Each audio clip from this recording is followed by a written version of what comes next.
Hemos hablado sobre cómo entender la cuestión tal o cual que yo no entiendo. Textos difíciles de entender. Esa es la continuación. Así que vamos a continuar hablando sobre textos difíciles de entender. Aquellos de ustedes que tienen su boletín tienen también el bosquejo, y yo creo que allí deben estar todos los textos que yo voy a citar. El primer caso es cómo entender la cuestión muerte prematura. Yo he hablado de esto varias veces, pero siempre aprendí que hay que tener una paciencia doble de Job, porque si no la gente no entiende. Y alguien me dijo una vez que la persona retiene y entiende recién la 7ª vez. Pero a mí nunca me fue difícil entender eso de muerte prematura. ¿Por qué? Porque la Biblia lo dice. Todo lo que está en la Biblia es fácil de entender en el sentido general. Yo sé que hay textos difíciles, etcétera, discutibles, etcétera, pero este no es un texto difícil. ¿Por qué? Porque hay varios casos de muerte prematura. Además, una vez que uno entiende esto y coloca dentro del contexto bíblico, entonces se da cuenta que puede explicar pasajes de la Biblia, y en este caso hoy vamos a tocar especialmente de Ezequiel, donde no podría entender. Pero gracias a que esto aparece en el Nuevo Testamento también. Así que vamos a probar esta doctrina a partir del Antiguo Testamento. Y vamos a ver en el libro 2 de Samuel 12, versículo 13. Dice, aquí se trata del pecado muy grave del rey David.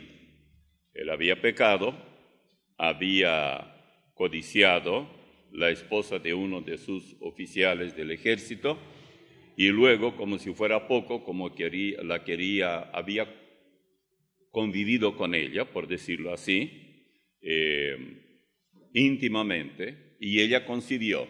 Cuando ella concibió, él trató de ocultar ese pecado, y para eso, aunque el ejército de él, bajo el mando de Joab, el general, estaba en plena guerra, él solicitó que Urías, que era el esposo de esta mujer, viniera a él, y él vino. Pero él no había calculado la lealtad hacia él que tenía este soldado, o si era un oficial, no dice la Biblia con detalles. Y no quería ir a su casa, no quería ir a estar con su esposa. Él dijo, mis camaradas, mis amigos, digamos, otros soldados están en plena lucha, ¿cómo yo voy a hacer eso? Y no quiso. Esto molestó bastante a David y él hizo una carta. Y en la carta le dice al general, a Joab, para que coloque a Urías en un lugar de lo más peligroso donde los flechazos vienen a fin de matarlo y que otros no mueran, que los otros se aparten de él. Y así ocurrió. Y lo mataron. Bueno, iba a ir un soldado para dar las nuevas al rey de cómo va la guerra, y Joab dijo, si el rey dice algo, se enoja, ¿para qué ustedes se acercaron tanto? ¿Por qué hicieron esto o aquello? Y todo, dile, también tu siervo Urías fue muerto. Era para aplacarle por si ocurriera cualquier cosa. Bueno, no, él se fue, el hombre murió, y luego Dios mandó a un profeta llamado Natán.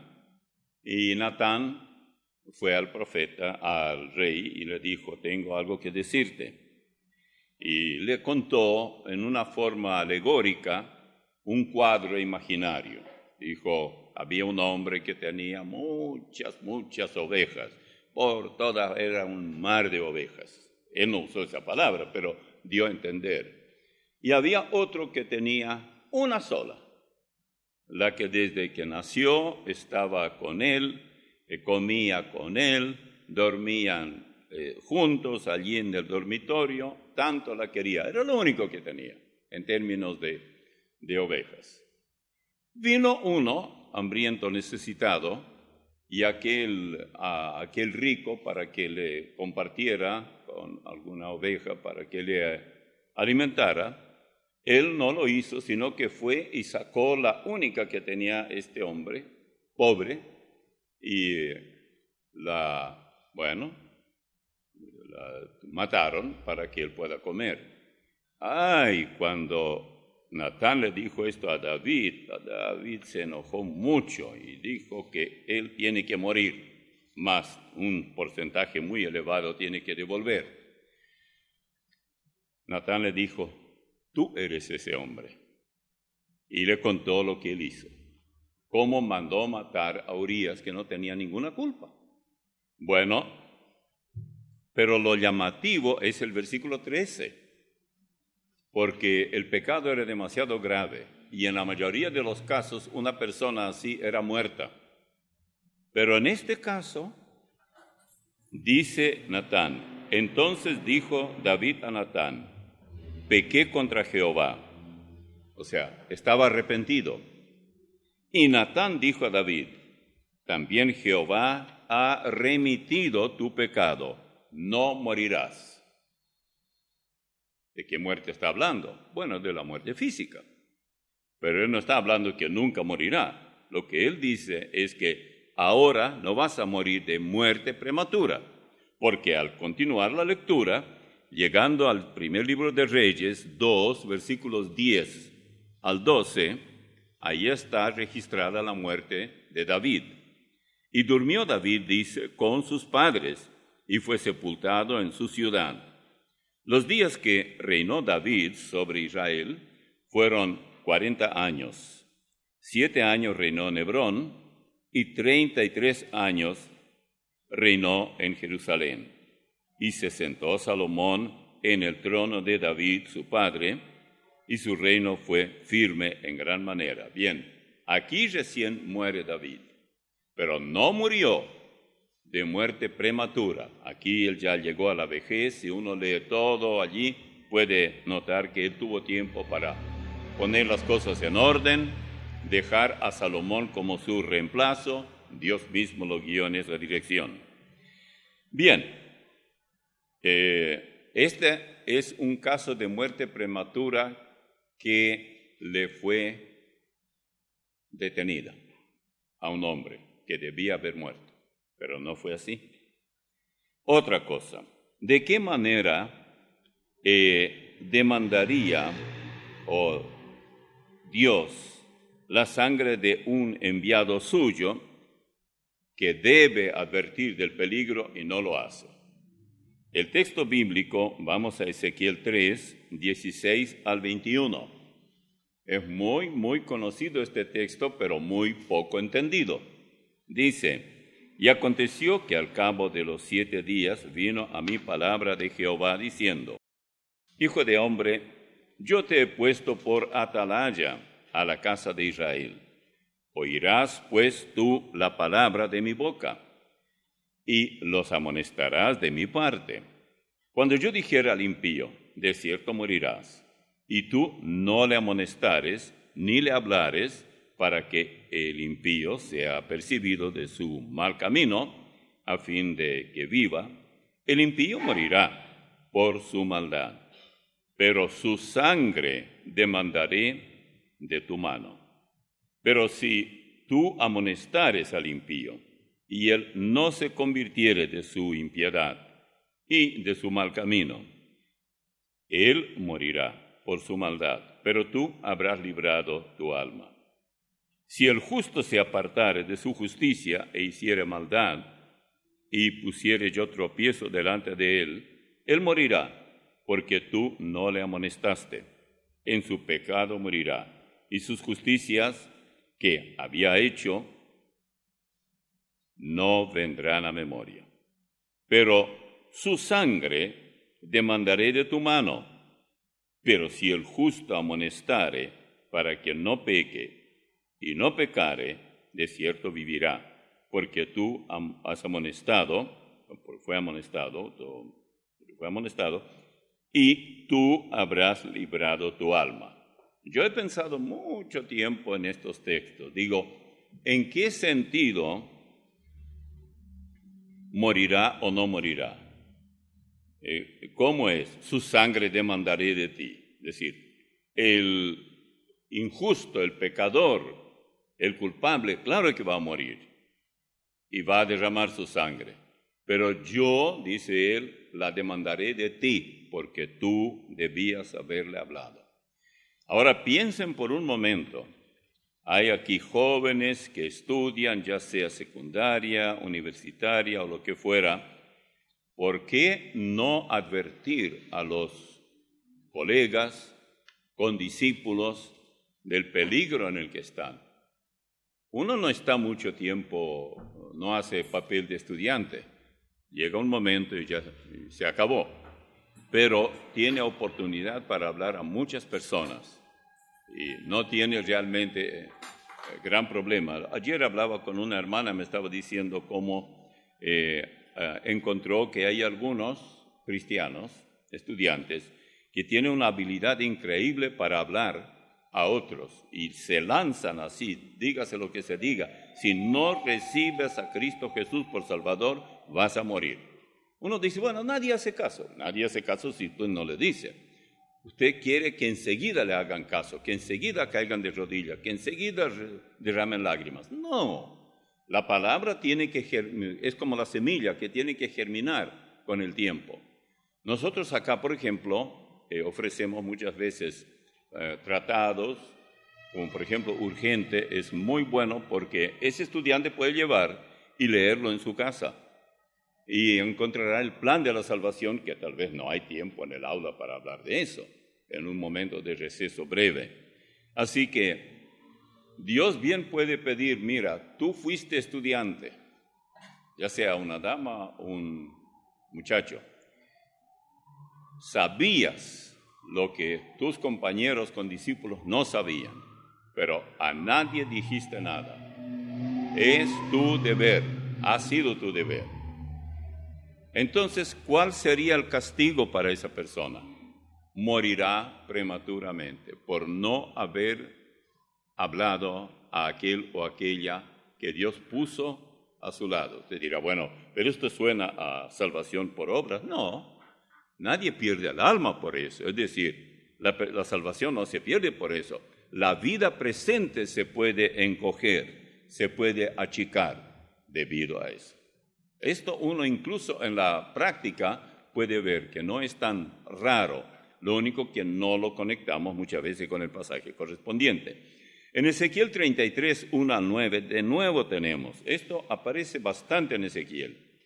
Vino a mí palabra de Jehová diciendo, hijo de hombre, habla a los hijos de tu pueblo y diles, cuando trajere yo espada sobre la tierra, y el pueblo de la tierra tomare un hombre de su territorio y lo pusiere por atalaya, es decir, el que está vigilando, y él viere venir la espada sobre la tierra y tocare trompeta y avisare al pueblo, cualquiera que oyere el sonido de la trompeta y no se apercibiere y viendo la espada,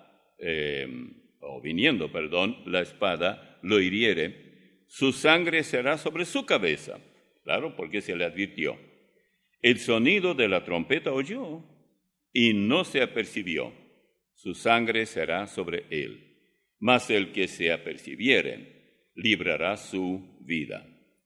Pero si el atalaya viere venir, el tema es el atalaya, viere venir la espada y no tocare la trompeta, y el pueblo no se apercibiere, y viniendo la espada, hiriere de él a algunos, este fue tomado por causa de su pecado, pero demandaré su sangre de mano del atalaya. A ti, pues, hijo de hombre, te he puesto por atalaya a la casa de Israel, y oirás la palabra de mi boca, y los amonestarás de mi parte. Cuando yo dijera al impío, impío de cierto morirás, Si tú no hablares para que se guarde el impío de su camino, el impío morirá por su pecado, pero su sangre yo la demandaré de tu mano. Y si tú avisares al impío de su camino para que se aparte de él, y él no se apartare de su camino, él morirá por su pecado, pero tú librarás tu vida. Escúcheme, ¿no quiere usted morir prematuramente? Tenga esto en cuenta. Yo nunca quería morir prematuramente. Siempre yo quería seguir viviendo. Tenía un propósito, un objetivo, un por qué vivir. ¿Para qué seguir viviendo? Como algunos dicen. No hay ningún problema. Habiendo una oportunidad tan maravillosa para servir al Señor, ¿por qué no hacerlo? Pero para hacerlo hay que vivir ahora, aquí. Aquí es donde están los pecadores. Cuando el Señor me llame a su presencia, no voy a encontrar un solo pecador para evangelizarlo. Habría que ir al infierno, allá hay muchos, pero allá no hay nada que hacer porque ya no se puede, es muy tarde. Allí tenemos en el capítulo 16, desde el 19 en adelante, el caso del rico y Lázaro. El rico cayó en un lugar de dolor, de sufrimiento, en el mismo infierno, y desde allí trataba de hacer planes para evangelizar a sus hermanos que estaban todavía aquí en la tierra. Pero ya era tarde, ya no se podía hacer nada. Él mismo nunca prestó atención a lo que debía prestar.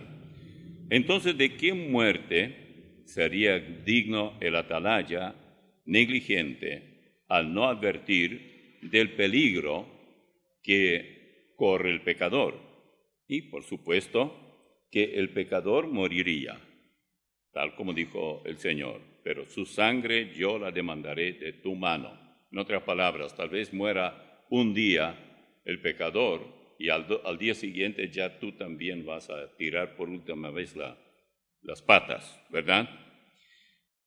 En el Nuevo Testamento tenemos también casos muy llamativos. Por ejemplo, en Juan 5, versículos 2 al 9, dice así: Y hay en Jerusalén, cerca de la puerta de las ovejas, un estanque llamado en hebreo Betesda, el cual tiene 5 pórticos. En esto yacía una multitud de enfermos, ciegos, cojos y paralíticos que esperaban el movimiento del agua, porque un ángel descendía de tiempo en tiempo al estanque y agitaba el agua.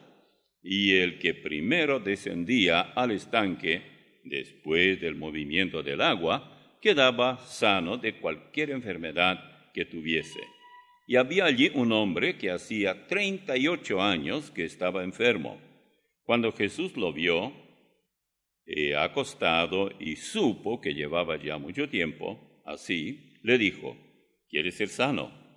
Señor, le respondió el enfermo, no tengo quien me meta en el estanque cuando se agita el agua, y antes o entre tanto que yo voy, otro desciende antes que yo. Jesús le dijo: levántate, toma tu lecho y anda. Y al instante aquel hombre fue sanado, y tomó su lecho y anduvo. Y era día de reposo aquel día. Esto está en Juan 5, 2 al 9. Y hay un detalle muy llamativo aquí, y es cuando el Señor luego se encuentra con este de 38 años paralítico. Evidentemente él había vivido ciertos años sano y se lanzó a todo tipo de pecado. Y en el versículo 14 del mismo capítulo, fíjense lo que dice: después le halló Jesús en el templo y le dijo: mira, has sido sanado, no peques más para que no venga alguna cosa peor. Esto, claro está, nos muestra que en el presente caso, su enfermedad en particular era el resultado de algún pecado. Hay muchos que hablan que a fulano le pasó tal cosa y esto es por causa de tal o cual pecado. Nunca hay que estar adivinando eso, ni tampoco hay que acusar a nadie en esa forma. día de mañana tú puedes caer en la misma situación y te van a acusar también. Es cierto que las enfermedades son producto del pecado de nuestros primeros padres. Por eso mismo muchos bebés nacen ya con síndrome de Down, todo tipo de problemas.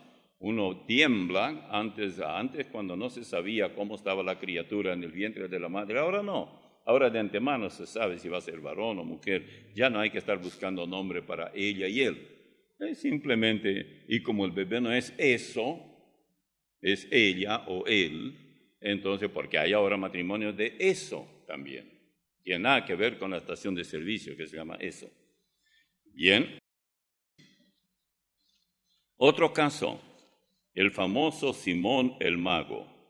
Hechos 8, 9 al 13. Por eso cuando nos toca hablar de esto hay que tomar siempre la Biblia. Pero había un hombre llamado Simón que antes ejercía la magia en aquella ciudad y había engañado a la gente de Samaria, haciéndose pasar por algún grande. A este oían atentamente todos, desde el más pequeño hasta el más grande, diciendo: este es el gran poder de Dios. Y le estaban atentos, porque con sus artes mágicas les había engañado mucho tiempo. Pero cuando creyeron a Felipe, claro, el discípulo de Cristo, que anunciaba el evangelio del reino de Dios y el nombre de Jesucristo, se bautizaban hombres y mujeres. También creyó Simón mismo, y habiéndose bautizado, estaba siempre con Felipe, y viendo las señales y grandes milagros que se hacían, estaba atónito. Hechos 8, 9 hasta el 13. Notemos aquí que en el versículo 13 dice: también creyó Simón mismo, y habiéndose bautizado estaba siempre con Felipe. Es muy interesante recordar que él había creído, según Lucas, quien es el que escribió el libro de los Hechos. Ahora, ¿qué pasó luego con este nuevo hermano que acababa de creer y también se bautizó? Bueno, algo bastante triste. Vamos a los versículos 17 al 24 del mismo capítulo. Entonces les imponían las manos y recibían el Espíritu Santo. Cuando vio Simón que por la imposición de las manos de los apóstoles se daba el Espíritu Santo, les ofreció dinero, diciendo: dadme también a mí este poder, para que cualquiera a quien yo impusiera las manos reciba el Espíritu Santo. Entonces Pedro le dijo: tu dinero perezca contigo, porque has pensado que el don de Dios se obtiene con dinero. No tienes tu parte ni suerte en este asunto, porque tu corazón no es recto delante de Dios. Arrepiéntete, pues, de esta tu maldad y ruega a Dios si quizá te sea perdonado el pensamiento de tu corazón, porque en hiel de amargura y en prisión de maldad veo que estás. Respondiendo entonces Simón dijo: rogad vosotros por mí al Señor, para que nada de esto que habéis dicho venga sobre mí. Hasta el versículo 24 hemos leído. Bueno, ¿qué quería decir Pedro con arrepiéntete pues de esta tu maldad, porque en hiel de amargura y en prisión de maldad veo que estás? Una pregunta. Bueno, yo no tengo la menor duda. Como Samaria no estaba lejos de Jerusalén, días antes, no había pasado tal vez mucho tiempo, ocurrió algo en Jerusalén que seguramente, entre las cosas que ellos le dijeron a Simón, especialmente Felipe, relató también la muerte de Ananías y Zafira. Y como la mayoría saben de qué se trata, Ananías era el esposo, Zafira era su esposa. Bueno, como la gente vendía sus cosas que tenían, por ejemplo, propiedades que tenían como inversión, vendían, y justamente en ese mismo capítulo dice que un tal José tenía allá en Chipre una propiedad y la vendió y llevó todo lo que recaudó y lo entregó a que Pedro y los que estaban con él administraran eso. Yo sospecho que Ananías y Zafira supieron de esto. No eran solo él, había muchos que estaban desprendiéndose voluntariamente. Esto aparece especialmente en el capítulo 4 del libro de los Hechos, pero no vamos a leer ahora. Cuando pasamos de allí al 5, aparece esta pareja. Acordaron seguramente a la hora del desayuno, bueno, no vamos a llevar todo lo que tenemos de la venta de la propiedad, pero a Pedro, que es un simple pescador, ¿de dónde él va a saber? Si todavía tiene olor a pescado, así que ¿de dónde va a saber que no le decimos la verdad? Vamos a un tal porcentaje vamos a llevar y el resto dejamos para nosotros. Hecho. Los dos se pusieron de acuerdo. Va el esposo y dice, ¿es todo esto lo que ustedes recogieron por la propiedad? Sí. Bueno, él dijo, tú no me mientes a mí, al Espíritu Santo, que es lo mismo que mentirle a Dios. Y el pobre se cayó y murió. Ahí nomás. Y vieron ahí, ¿qué pasó con ese hombre? Se presentó ante Pedro y murió. Entonces, 3 horas después vino la esposa. Ustedes saben que las mujeres toman mucho tiempo para hacerse lindas. ¿Y por qué lo hacen? Porque quieren que el esposo las siga queriendo, porque creen que son feas. Y no es cierto eso, nenas, no crean eso. Ustedes son lindos, de hecho, ya Dios los hizo. Las hizo así. No hay ningún problema. Bueno, porque ya no es tanto la belleza así, todas las mascaritas que se pone, todo, no, eso ya no atrae tanto.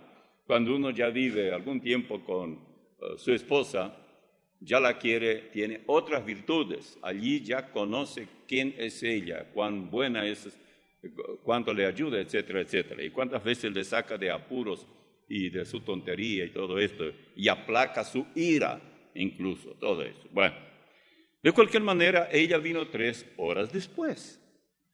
Y Pedro le dice, ¿es verdad que ustedes vendieron en tanto la propiedad? Sí. Sonó el sí a todo dar. Dice, así que ustedes se pusieron de acuerdo, los dos, para mentir. Ustedes no mintieron a mí, sino a Dios mismo. Se cayó. Y ahí estaban los que acababan de venir de Recoleta, del cementerio. Con su sábano envolvieron ese niño envuelto, uno por los pies y otro por la cabeza. Entonces caminaron hasta encontrar a alguien que los lleve en su auto o algo así, y ya el pozo estaba hecho y todo.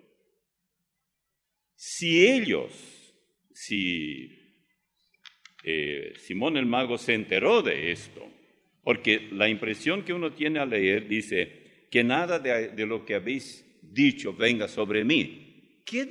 No dijo nada de eso. Dice, en hiel de amargura veo que estás. Y entonces, él dice, sí, quizás Dios, estuvimos leyendo en el capítulo 8, y dice, en el versículo, arrepiéntate, versículo 22, arrepiéntate pues de esta tu maldad y ruega a Dios si quizá te sea perdonado el pensamiento de tu corazón. Ahora escuchen esto. Ya antes de eso leímos que Simón mismo también recibió al Señor, fue bautizado, etc. Él fue salvo, no cabe duda. ¿Y por qué él dice, oren para que nada de lo que ustedes dijeron venga sobre mí? Una vez que uno es salvo, ya no tiene miedo a la muerte para nada, porque ya fue salvo. Lo que ocurre es que si él supo, ya sea por medio de ellos, porque sigue más adelante, dice, porque en hiel de amargura, versículo 23, y en prisión de maldad veo que estás. Respondiendo entonces Simón dijo, rogad vosotros por mí al Señor para que nada de esto que habéis dicho venga sobre mí. Pero él solamente dijo hiel de amargura y todo, es incluso metafórico eso que no se puede entender bien. Él no podría realmente entender, sabía que era amargura, hiel y todo eso, pero ¿qué alcance tenía esa amargura? No tenía idea. Pero si ellos le contaron, o él de alguna manera supo, Claro que no estuvo escuchando Radio América y medios, ninguna radio por ahí, y dando la noticia. Ese fue un cuadro muy llamativo. Y yo creo que, como Ananías y Zafira eran salvos, murieron prematuramente. Tal vez ellos le habían dicho, ¿sabes qué? Esa pareja en plena juventud, en pleno vigor de su vida, ambos murieron. Solamente un lapso muy breve entre la muerte del primero y luego ella. ¿Y sabe por qué? Porque intentaron engañar a Dios. Y quien habla contra el Espíritu Santo, contra Dios habla. Esto no lo creen los llamados testigos de Jehová, pero la Biblia es lo que nos dice. Así que ustedes no intentaron engañarme a mí, sino a Dios mismo. A mí me podrían engañar, diría Pedro, pero a él no. Y él le hizo ver a Pedro, el Espíritu Santo, que ellos están engañando y que no es así la cosa. Así que yo lo llamo a Simón como quien se salvó por un pelito de la muerte prematura. Apenas. No murió porque, bueno, ellos oraron y evidentemente Pedro sabía que él no moriría. Algo un poco parecido a lo de David, cuando Natán le dice, no morirás. Bueno, este tampoco murió enseguida. Bien. En el caso del capítulo 5, el caso del paralítico que ya hemos visto también que al final el Señor le dice, no peques más, para que no te venga algo peor. La parálisis ya era mucho. 38 años tirado allí paralítico tratando de saltar a ese estanque. Si cómo era el asunto que el agua hacía ese efecto, yo no lo puedo explicar, solamente lo creo tal como está escrito. Luego tenemos el caso de tomar livianamente la cena del Señor.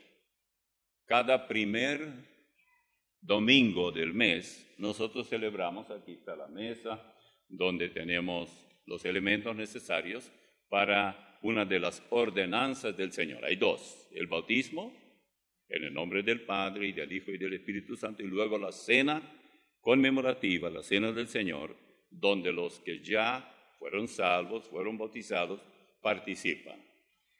Pero Pablo advierte que esto no es así, tomarlo livianamente, como si total es una figura de lo que el Señor sufrió y todo eso. Bien, hasta ahí estamos de acuerdo.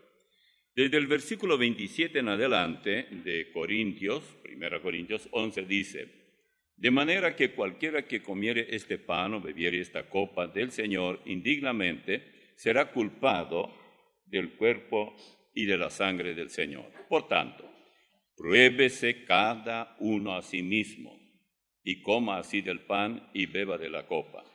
Porque el que come y bebe indignamente, sin discernir el cuerpo del Señor, juicio come y bebe para sí.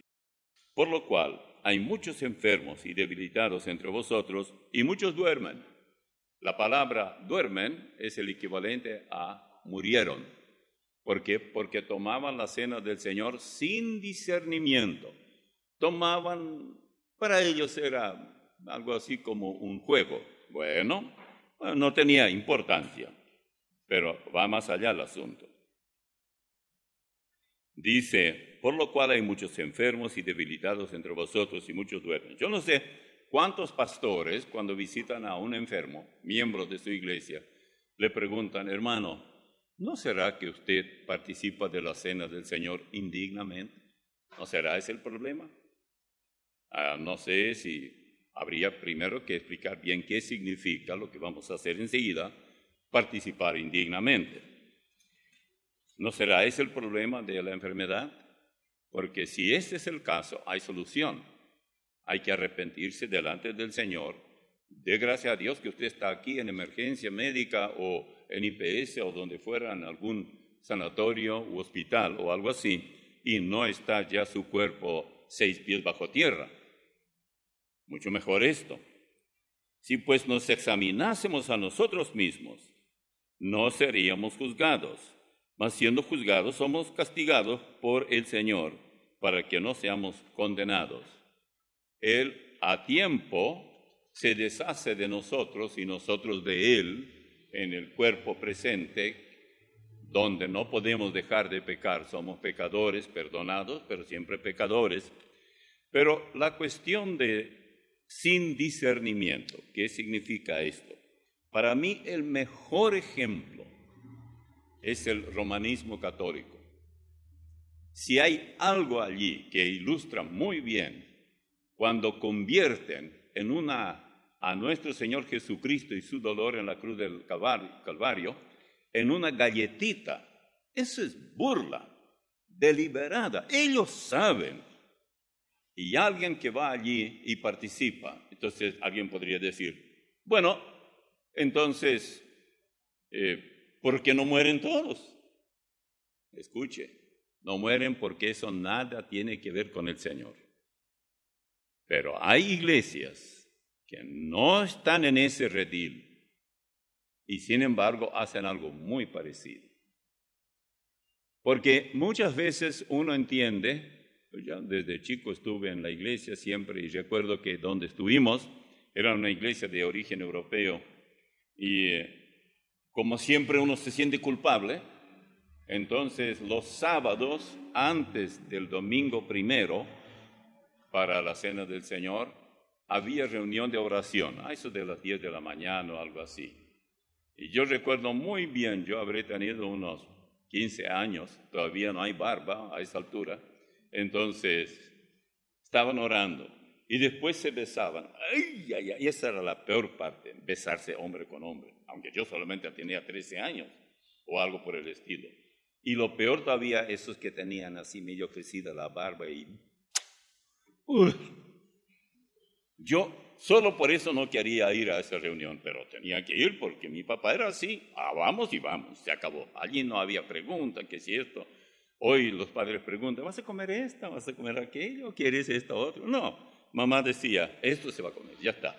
Y si alguien no quería, puedes ir. No hay nada hasta la cena, si es que va a haber cena. Y se acabó. Así se arreglaba. Yo no lo haría así, y no lo hago así. Pero eso era la ley. Y donde manda capitán, no manda marinero. Así que, y yo le quería mucho a él. Recuerdo que siempre había bastante desorden cuando él no estaba en casa. Y un día yo dije, cuando no está papá en casa, no hay orden. Chico era yo todavía, pero ya notaba eso. El capi di tutti tenía que estar presente siempre. Y él a veces se alejaba porque tenía que hacer viajes o algo así. Aquellos hermanos que sufren, la otra cosa que me parece, y siempre doy gracias a Dios, que dice, cada uno pruébese a sí mismo. Esas iglesias que tienen la amabilidad, como que si ellos fueran dueños de esa mesa del Señor. Dicen, bueno, esta iglesia, la cena del Señor es abierta. Esto significa, si usted es católico romano, participe. Si usted es mormón, participe. Si es budista, participe. Ampliamente abierto. Bueno, se llama cena abierta. Semiabierta significa, o semicerrada, significa personas que son cristianos, pero no son de la misma denominación.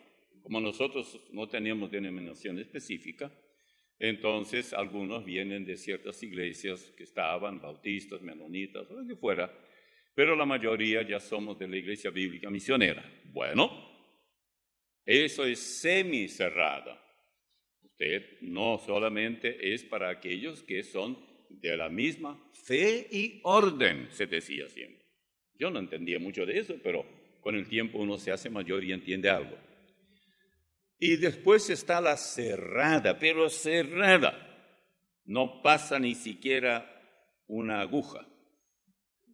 Eso era solamente esta iglesia, miembros de esta iglesia, y no importa que venga el pastor Iribarren, por ejemplo, de la iglesia del mismo tipo nuestro, de allá de Buenos Aires, él no puede participar porque no es miembro de acá, cerrada herméticamente.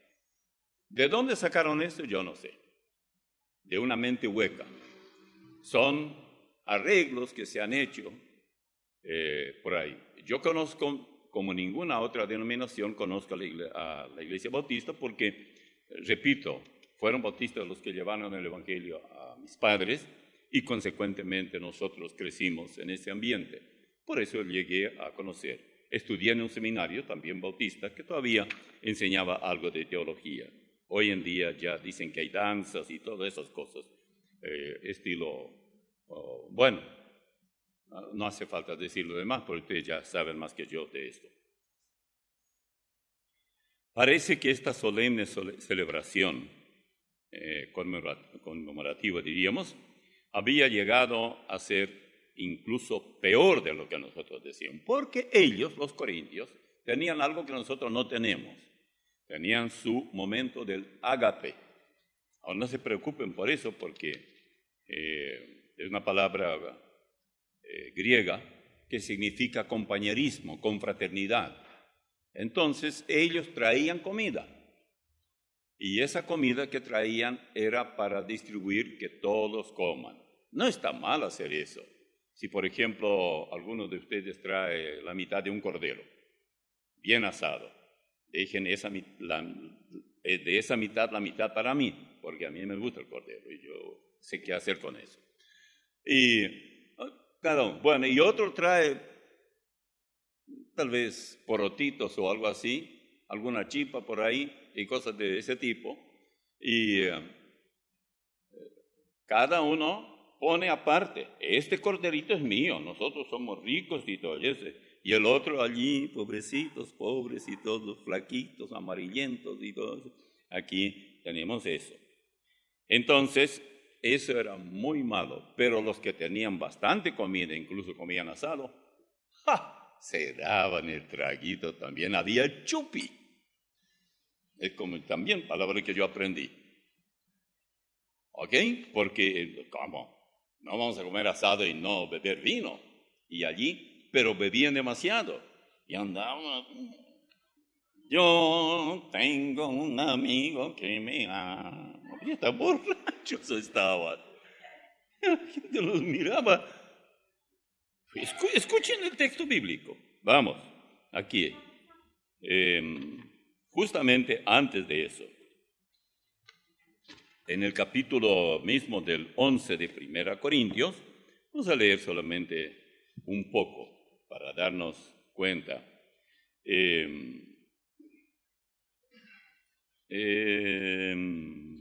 Vamos a los versículos 17 al 22. Pero al anunciaros esto que sigue, no os alabo, porque no os congregáis para lo mejor, sino para lo peor. Pues, en primer lugar, cuando os reunís como iglesia, oigo que hay entre vosotros divisiones, y en parte lo creo. Porque es preciso que entre vosotros haya disensiones para que se hagan manifiestos entre vosotros los que son aprobados. Cuando pues os reunís, versículo 20, vosotros, esto no es comer la cena del Señor. Es decir, él dice, no estoy hablando ahora de la cena del Señor, porque al comer cada uno se adelanta a tomar su propia cena, y uno tiene hambre y otro se embriaga. Ahí está, borrachito. Pues ¿qué? ¿No tenéis casa en que comáis y bebáis? ¿O menospreciáis la iglesia de Dios y avergonzáis a los que no tienen nada? ¿Qué os diré? ¿Os alabaré? En esto no os alabo. Esto hacían. Porque después de esto, cuando ya llega el versículo 23, él ya habla acerca de cómo se instituía la cena del Señor. Pero aquí, es obvio, los pobres, que tal vez nada trajeron, no tenían nada, a menos que junten mango, cuando es la época de mango que cae solo al suelo y traigan, pero solo eso van a comer. Si ese es el caso, comen en la casa y ya habrán comido tanto que ya les sale hasta por los poros. Entonces, ¿qué pasaba? Pablo dice, eso está muy mal. No es ningún ambiente para participar de la cena del Señor. Y justo en los versículos 23 en adelante dice, porque yo recibí del Señor lo que también os he enseñado, que el Señor Jesús la noche que fue entregado tomó pan y habiendo dado gracias lo partió y dijo, tomad, comed, este es mi cuerpo que por vosotros es partido, haced esto en memoria de mí. La misma cosa ocurrió con la copa, etc. Todo esto se hacía y naturalmente algunos de ellos estaban muy mal de salud. Por esa misma razón, algunos duermen, dice, y otros padecían de enfermedad. Pero hay otro texto, vamos a tocar también este, Santiago 5. Uy, cuánto nos preguntan de esto en respuesta bíblica. 13 al 20. ¿Está alguno entre vosotros afligido? Haga oración. ¿Está alguno alegre? Cante alabanza. ¿Está alguno enfermo entre vosotros? Llame a los ancianos de la iglesia y oren por él, ungiéndole con aceite en el nombre del Señor. Y la oración de fe salvará al enfermo, y el Señor lo levantará. Y si hubiere cometido pecado, le serán perdonados. Confesaos vuestras ofensas unos a otros, y orad unos por otros para que seáis sanados. La oración eficaz del justo puede mucho. Elías era hombre sujeto a pasiones, semejantes a las nuestras, y oró fervientemente para que no lloviese, y no llovió sobre la tierra por 3 años y 6 meses. Y otra vez oró, y el cielo dio lluvia, y la tierra produjo su fruto. Hermanos, versículo 20, o mejor 19. Hermanos, si alguno entre vosotros se ha extraviado de la verdad, y alguno le hace volver, sepa que el que haga volver del pecado, al pecador, del error de su camino, salvará de muerte un alma y cubrirá multitud de pecados. ¿Qué quiere decir eso? Uno lee eso y dice, bueno, tenemos que ir por parte. Volvemos otra vez al versículo, por ejemplo, 14. ¿Está alguno enfermo entre vosotros? Dice, llame a los ancianos de la iglesia. Los ancianos eran los que aparecen en 1 Timoteo, por ejemplo, capítulo 3, que eran los que encabezaban las actividades de la iglesia, enseñaban, predicaban, administraban, etc. Vamos a plantear un cuadro imaginario.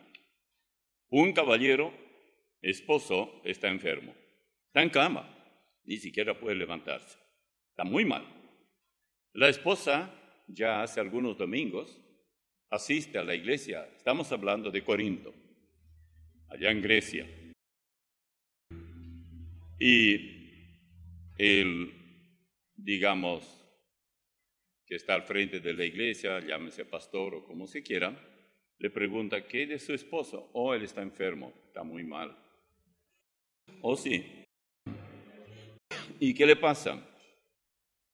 No sé, pero no quiere comer y está mal. Bueno, él quiere que los ancianos vengan a verlo. Porque así como en el Antiguo Testamento, la cuestión de reconocer si un judío tenía unas manchas en la piel y era lepra o no, los sacerdotes reconocían si era lepra o no. Ellos sabían porque el Señor les instruyó a los levitas y sacerdotes, y ellos sabían, decían, si es lepra, tienes que irte y estar tantos días en cuarentena, lejos del resto del pueblo, porque se creía siempre que la lepra era contagiosa. Bueno, entonces hacían eso. En el Nuevo Testamento tampoco había medicina como ahora, pero sí, había algo que se menciona. Y entonces, ¿qué hacían? Venían los ancianos y lo primero que pensaban, seguramente, digo yo, si ya que no hay ninguna herida ni nada de eso, y parece que es una situación anímica, no tanto física, Parece que es una depresión que lo lleva a una situación así. Entonces le pregunta, bien hermano, ¿qué podemos hacer por usted? Oren por favor por mí. Estoy mal. Muy bien, vamos a orar. Pero le vamos a hacer alguna pregunta. ¿No cree usted que su enfermedad es producto de algún pecado en particular, en especial? Se calla. Bueno, si el hombre no dice palabra, ya hay sospecha 90% seguro que es producto de algún pecado que se puede mostrar. Entonces dice, nosotros no vamos a orar.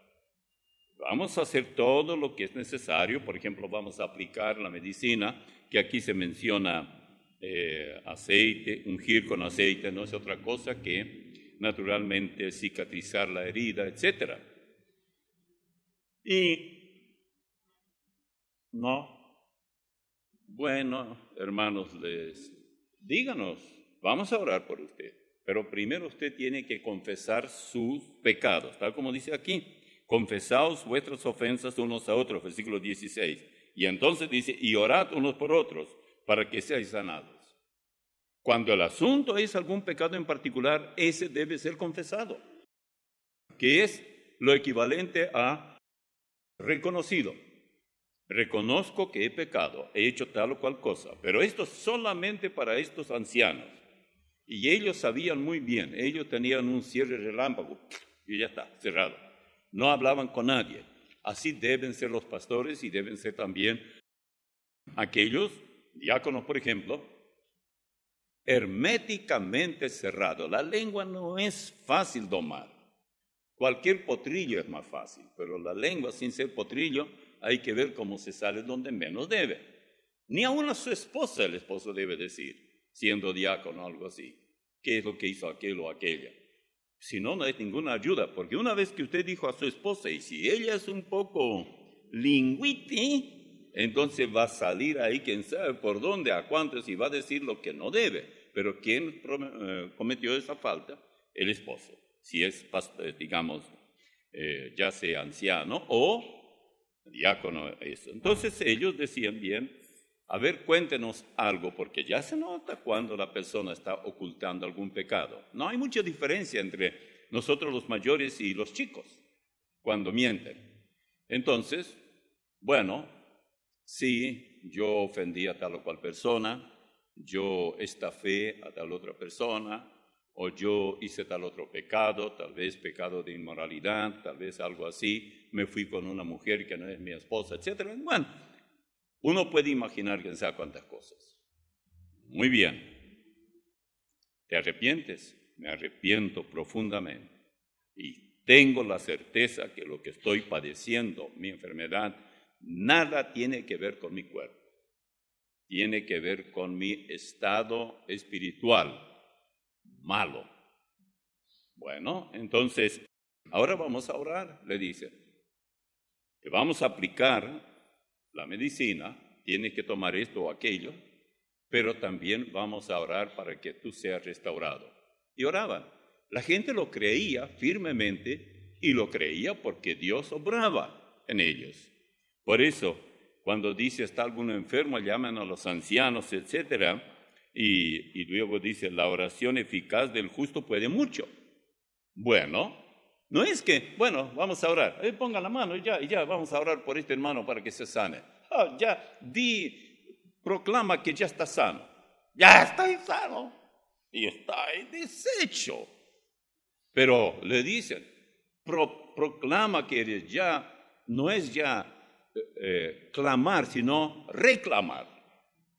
Y Dios tiene la obligación de darte la salud y te dará.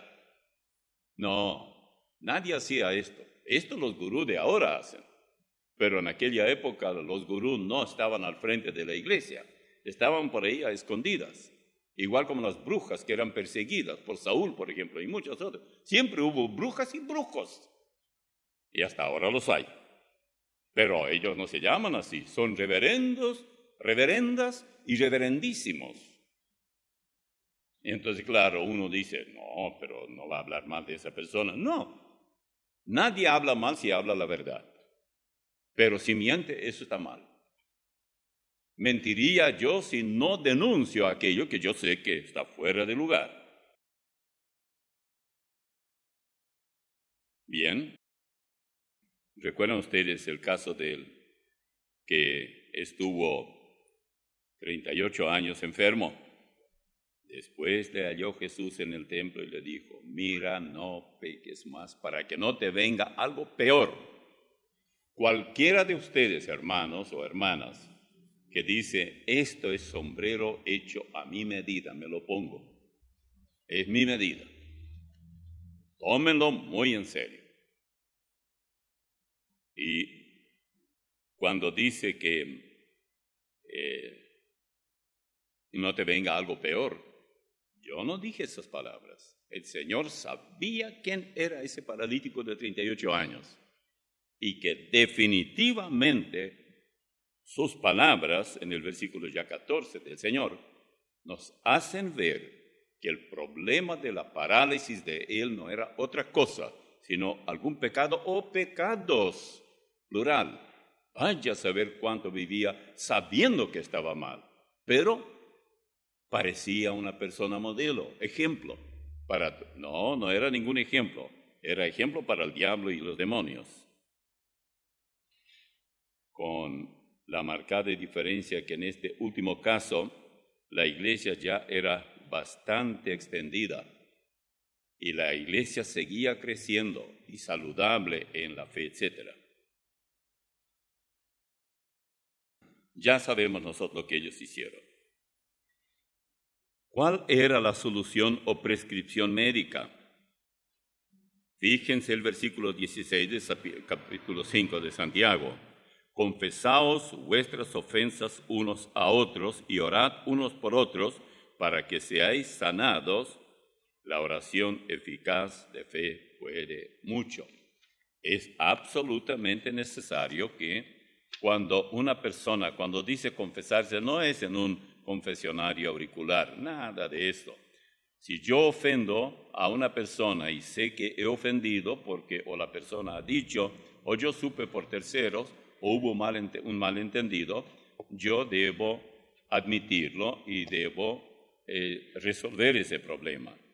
Tanto es así que también la Biblia dice que cuando traes tu ofrenda al altar y allí te acuerdas que tu hermano tiene algo contra ti, deja allí tu ofrenda y regresa y reconcíliate con tu hermano primero y luego ofrece tu ofrenda.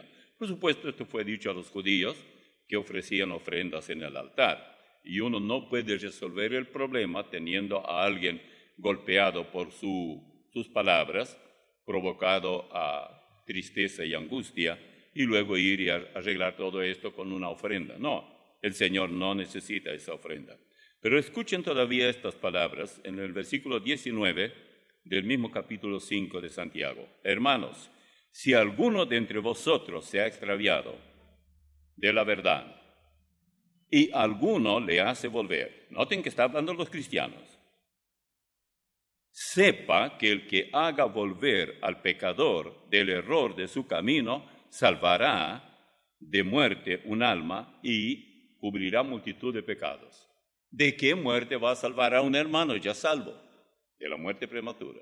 Por eso no busquen la palabra prematura en la Biblia, no van a encontrar eso en relación a este tema. Pero es obvio que el hermano tiene que corregir al hermano que ve que su vida no es acorde con la voluntad de Dios, y eso hará que ese hermano que está viviendo una vida completamente perdida, desenfrenada, o en ese camino o en esa dirección va, hay que llamarle la atención. Y si Dios le muestra a usted y usted lo sabe, lo supo y lo tolera, bueno, es probable que usted mismo pase lo del libro de Ezequiel que hemos leído. No hace su parte, él morirá también, pero usted también tendrá que morir prematuramente. Otra pregunta, ¿debo diezmar y ofrendar? Bueno, ustedes ya saben qué es lo que siempre enseñamos. Hay mucha confusión en esto. Y hay pastores que no me quieren ver ni siquiera en la sopa.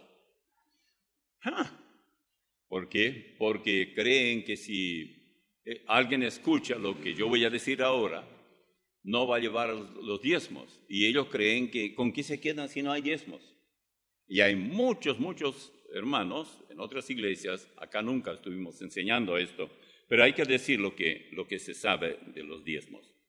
Los diezmos eran netamente en el Antiguo Testamento. No hay en el Nuevo Testamento una sola mención que hay que diezmar. Se usa la palabra diezmo, pero nunca se dice que la iglesia estaba diezmando, no hacía falta. Pero en el Antiguo Testamento, el gobierno antes de la monarquía que comenzó con Saúl, el gobierno era teocrático. ¿Qué significa esto? Que Dios mismo gobernaba a su pueblo a través de un hombre, por ejemplo, como el caso de Moisés, pero era teocrático. Sin embargo, Dios revelaba su palabra y Moisés escribía, y luego esa palabra debía ser enseñada por los levitas. Era una sola tribu de las 12 que no tenía ningún tipo de propiedad. Todos los demás recibieron de Josué, quien repartió la tierra de Canaán a las 11 tribus. Nada para la tribu de Leví. ¿Por qué? Porque ellos tenían que vivir de los diezmos. Allá no había muchos gordos, yo creo, porque alguien dijo una vez que en la época cuando el pastor andaba a caballo, y alguien le preguntó una vez, ¿cómo es que tu caballo luce tan bien gordito y todo y tú tan flaco? Bueno, porque yo mantengo al caballo y ustedes me mantienen a mí. Así de sencillo. La iglesia era muy mezquina, pero él con el caballo no lo era así. Bueno, vamos a leer algunos textos. En el libro de Números, estamos en el Antiguo Testamento, 18, 21 y 24 dice, y aquí yo he dado a los hijos de Leví todos los diezmos en Israel por heredad, por su ministerio, por cuanto ellos sirven en el ministerio del tabernáculo de reunión. Versículo 24, porque a los levitas he dado por heredad los diezmos de los hijos de Israel, que ofrendarán a Jehová en ofrenda, por lo cual les he dicho, entre los hijos de Israel no poseerán heredad. Esto, Números 18, 21 al 24. ¿Ven? Los levitas no tenían heredad. La cuestión diezmo era obligatoria, como lo es hoy el impuesto. El impuesto que pagamos, yo no sé en todos los países, pero en algunos, usted no se escapa. En Estados Unidos suelen decir, hay dos cosas que no podemos escapar. Y dicen en términos alegóricos, Uncle Sam, que quiere decir el tío Samuel, que son los diezmos, quiere decir los taxes, los impuestos, y la muerte. Dos cosas que no puedes escapar. Los impuestos y la muerte. Es absolutamente obligatorio. Te van a encontrar, no importa, estés donde estés. Y hay todo tipo de impuestos.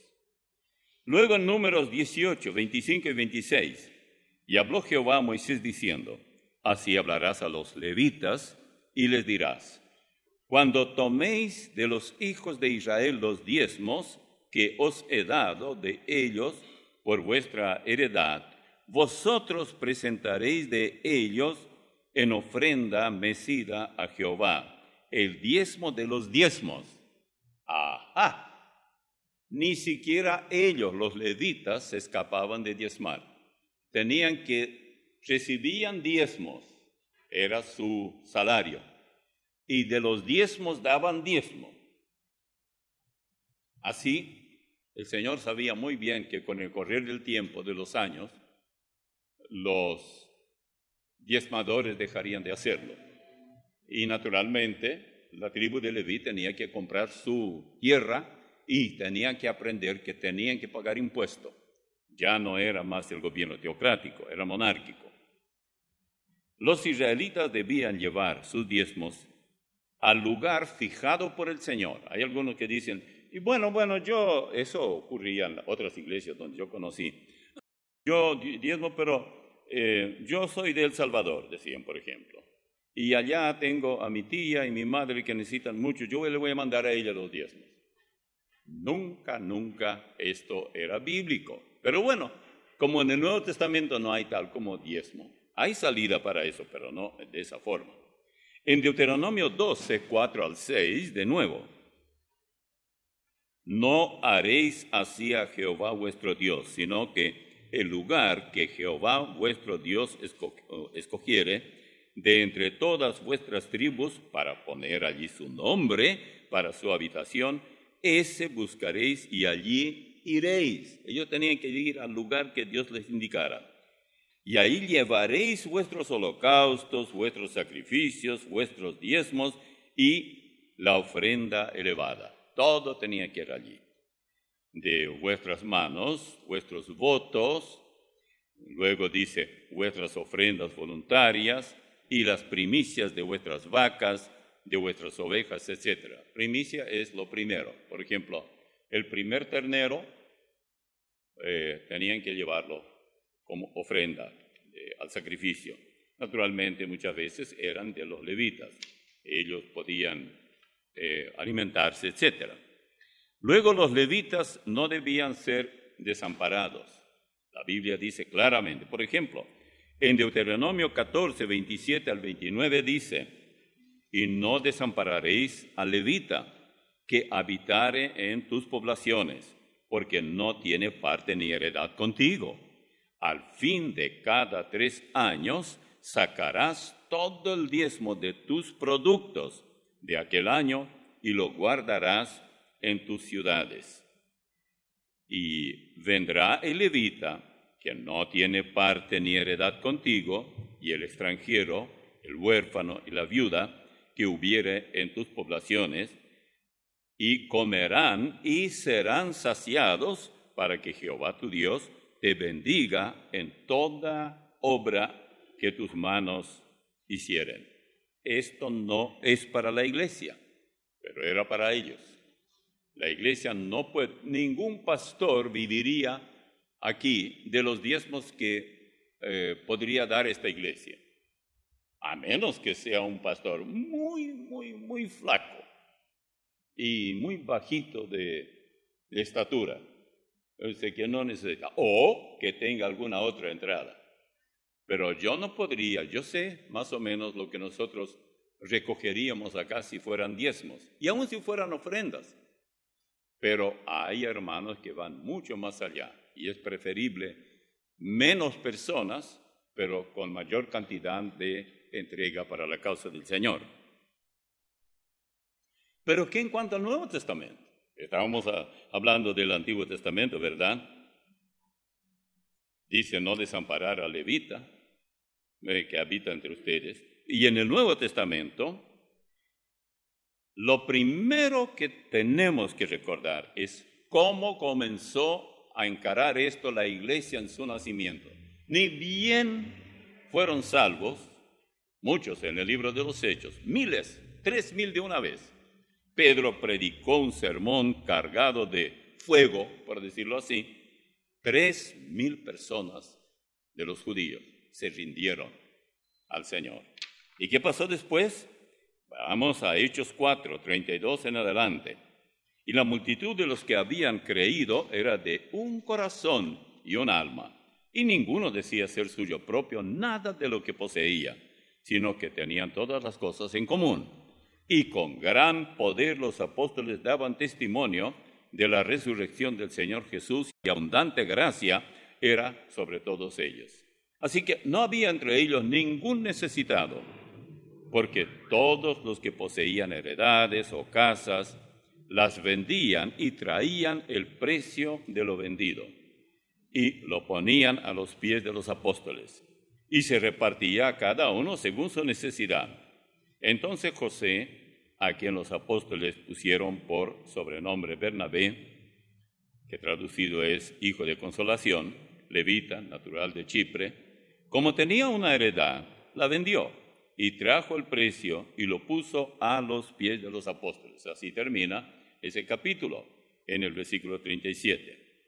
Y que en cuanto a los días de Pablo y la iglesia, cuando ya había iglesias en Asia, en Europa, y por supuesto la iglesia de Jerusalén todavía se mantenía en pie. Bueno, vamos a 2 Corintios 9:7. Cada uno dé como propuso en su corazón, no con tristeza ni por necesidad, porque Dios ama al dador alegre. Hay personas que con verdadera alegría, con gozo, dan. Les es difícil, pero lo hacen y quieren participar en la causa del Señor. Ganan poco, muy poco, pero lo que vale no es realmente siempre la cantidad. Muchas veces la cantidad tiene su valor en la mayoría de los casos, pero también si una persona realmente no puede más que lo que hace, la matemática del Señor no es igual a la nuestra. Para Él, por ejemplo, 2 más 2 para nosotros es 4, para Él tal vez es 400. O sea, Él no lo mira en la forma que miramos nosotros. Por eso cierta viuda cierta vez puso un centavito, el equivalente a lo que todavía en los países donde hay centavos, que no era nada, pero era todo lo que ella tenía. Entonces él dijo, miren, esa gente que dio mucho, dio menos que ella. Pero los apóstoles, aunque no tenían mucha instrucción en matemática y eso, dijeron, ¿cómo? Ella dio solamente un centavito y aquellos otros dieron miles y miles. Bueno, ella dio todo lo que tenía y los otros dieron lo que les sobraba. Por eso cuando dice que tenemos que, no con tristeza, y yo veo que este texto es tan manipulado por mucha gente. A ver, hermanos, vamos a recoger la ofrenda. Los hermanos van a pasar acá y está el platito de la ofrenda. Cada uno dé como propuso en su corazón, no con tristeza, etc. Y repiten eso, ni por necesidad, porque Dios ama al dador alegre. Así, es un mantra, repetir algunas palabras, una especie de gastar en algo el tiempo, decir algo, por lo menos no es nada malo, pero fuera de contexto es puro pretexto. Claro que tenemos que dar como nos proponemos nosotros. ¿Por qué vale esto? Primero, porque Dios trata a sus hijos como individuos, no colectivamente la iglesia. Cada persona decide por sí misma qué hará. Por supuesto que los esposos pueden decidir entre ellos, porque antes eran 2, ahora es 1, él y ella. Miren, Dios de 2 hace 1, Satanás para el divorcio de 1 hace 2. ¿Quién es más generoso? ¿El primero o el segundo? Bueno, si vamos por cantidad, 2 es más que 1. No quiero confundirlos, porque eso se presta para ya demasiado filosófico. Por esto, dice en el libro de Malaquías, por favor no hagan lo que yo hice, un desastre. Más de una vez hablé de esto, hermanos, ustedes son ladrones. Y suena bien, tiene fuerza. Y aquí dice en Malaquías capítulo 3, 6 al 12, porque yo Jehová no cambio. Yo también usaba esto, hermano, Jehová no cambia. Y si antes los que no daban el diezmo eran ladrones, y como Él no cambia, hoy también lo son. Texto fuera de contexto, pobre pastor. Y bueno, por eso, hijos de Jacob, no habéis sido consumidos. ¿Ve? La palabra yo Jehová no cambia, no tiene que ver con una amenaza, ni siquiera para ellos. Dice, por eso ustedes no fueron consumidos. Yo los amo a pesar de que ustedes en el campo del Antiguo Testamento eran ladrones. Le robaban a Él, pero Él no los consumió. Desde los días de vuestros padres os habéis apartado de mis leyes y no las guardasteis. Volveos a mí, y yo me volveré a vosotros, ha dicho Jehová de los ejércitos. Mas dijisteis, ¿en qué hemos de volvernos? Y él hace una pregunta retórica. ¿Robará el hombre a Dios? Pues vosotros me habéis robado. Y dijisteis, ¿en qué te hemos robado? En vuestros diezmos y ofrendas. Malditos sois con maldición, porque vosotros la nación toda me habéis robado. Y ahora la solución, versículo 10. Traed todos los diezmos al alfolí, y haya alimento en mi casa. Y probadme ahora en esto, dice Jehová de los ejércitos, si no os abriré las ventanas de los cielos, y derramaré sobre vosotros bendición hasta que sobreabunde. Reprenderé también por vosotros al devorador, y no os destruirá el fruto de la tierra, ni vuestra vid en el campo será estéril, dice Jehová de los ejércitos. Y todas las naciones os dirán, bienaventurados, porque seréis tierra deseable, dice Jehová de los ejércitos. Malaquías 3, 6 al 12. ¿Por qué nosotros hoy no tenemos que diezmar? Bueno, lo que dice allá, que ya le di en el capítulo 4 de los Hechos, lo dice todo. Nada mejor en cuanto a ofrendar, y si uno quiere diezmar, bueno, está bien, que cada uno con verdadero gozo aparte y diga, yo quiero participar en la evangelización, en la enseñanza, en abrir nuevos campos de evangelización, por ejemplo, como tenemos nosotros. Tenemos muchos campos de trabajo, por ejemplo, Natalio es un lugar. Luego, ahora ya para el otro lado del río está la iglesia, bueno, están los hermanos en una ciudad que se llama Puerto Rico. También hay mucha necesidad y hay por todas partes ese tipo de necesidades. A veces tenemos que hacer de tripa corazón para sobrevivir aquí en la radio. Hay que hacer milagros, aunque los milagros es de origen divino, si es verdadero, pero uno tiene que, de alguna manera, sacar dinero de algún lado. Y yo aprendí que siempre cuando se necesita, pido a los que ya dan, porque los que no dan no me van a hacer caso. Además, se pueden ofender, y yo ¿para qué quiero ofendidos? Lo que yo necesito es ofrenda. Entonces pido al que ya da, digo, ¿no puedes dar más? Pero ya, nunca me dice, bueno, pero yo ya he dado. Y yo entonces recuerdo que hace muchos años, un caballero, Jerry Fowler se llamaba, allá, él ya falleció, por allá con Lynchburg, Virginia, lejos de donde yo vivía, muy al oeste, y esto está totalmente al este, cerca de Washington, ahí de la Casa Blanca, etc. Johnny Negra tenía. Bueno, entonces me mandaron un pedido de que les faltaba no sé cuánto, no, $200 o algo así. Yo mandé, pues yo admiraba mucho su ministerio, era estrictamente bíblico, en una iglesia bautista.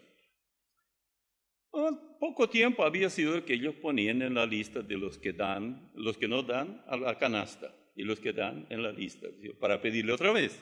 Yo me enteré de eso después. Volvió a pedirme, no, le dije, eso es abuso. Así que no les estoy enseñando para que ustedes, los que ya dan, me digan a mí eso, pero ustedes dirán, bueno, si usted públicamente dice que usted lo hizo, ¿por qué nosotros no tenemos derecho de hacer lo mismo? Vamos a hacer. ¿Será que ya hay que terminar? ¿Verdad? Sí, el hermano dice que se cansó y eso que él no se cansa fácilmente. Muy bien, hermanos, vamos a orar. Padre, te agradecemos por la palabra tuya. Siempre tenemos la oportunidad de aprender tantas cosas que tú nos permites. Te agradecemos de todo corazón.